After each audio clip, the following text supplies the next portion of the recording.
فوالا دونك من بعد ما كتبتي الاهداف ديالك وما كتبتي شنو هما لي زيتاب اللي غتوصلي لكل هدف بهم، كتختاري واحد حتى ل3 ديال الاهداف اللي غتركزي عليهم في حياتك هذا العام. من بعدها بيان سور العام فيه 365 يوم 366 يوم، دونك هذا العام في دوك الفراغات اللي عندك في السيمانه في الشهر في العام غتدخلي فيهم حوايج وحدين اخرين، اهداف وحدين اخرين باغا تخدمي عليهم، باغا تقراي كتوبه باغ اكزومبل، باغا تركزي على واحد لا فورماسيون تاخديها وتاخدي واحد الشهاده واحد سيرتيفيكا. هادو كاملين حطيهم في الاوقات اللي كيكون ما عندك ما يدار تو سامبلومون. هكا غتلقاي راسك في الاخر ديال العام حققتي بزاف ديال الحوايج بلا ما تحسي. دونك الخطوه الثانيه هي ميك ا هابت تراكر، ولا دي تراكر في نوشن ولا في الدفتر عندك ولا في الجورنال ديالك. دير واحد الطابلو فيه العادات اللي باغا نتيا تستعمليهم باش توصلي لهاد الاهداف، وخصك ديرهم باغ اكزومبل كل نهار.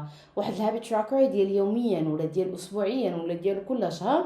و بيان سور نخلي لك الهابيت تراكر ديالي لينك في شي كومنت ولا في البايو ديالي، تقدري تستعمليه فريلي وتقدري تبدلي فيه غير العادات ديالك تحطيهم نتيا تو سامبلومون. غتغلبي على هذاك السعي الليل كامل اللي عندك ولا داك البيرفكشنزم، غتغلبي عليه حيت تو سامبلومون غتمشي خطوه بخطوه.